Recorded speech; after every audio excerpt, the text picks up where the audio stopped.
Dhugaan kee dhugaadha mul'atee ifa jira haqa kee hin haalu beeka si miidheera si dhabee jiraachuun hedduu na miidhullee dhiifama naan godhin an yoomuu siin tolle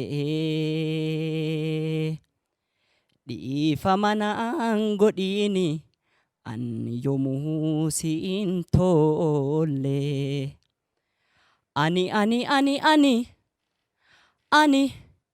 an refuuna galee an eddaan si dhabe qaroo koo ani an boqonnaa dhabe badi koo yaadacha obsee koo badi koo fadabbin si dhabuu ta'ullee dhiifama naan godhin an yoomuu siin tolle.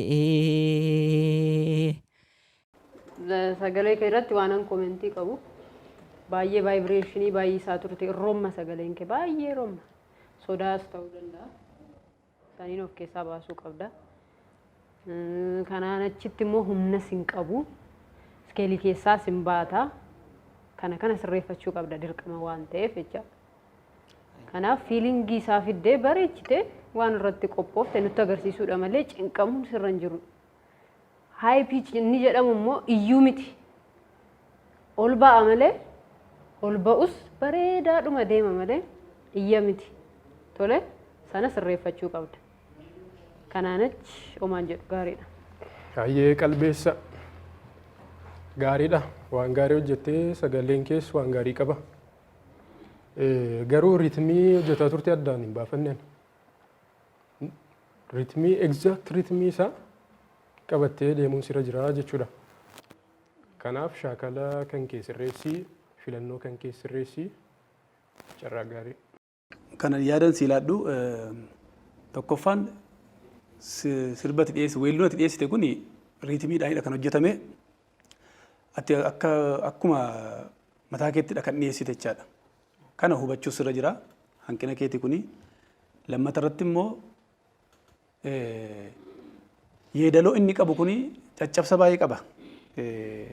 Yeedaloon wanta kana fayyadamneti.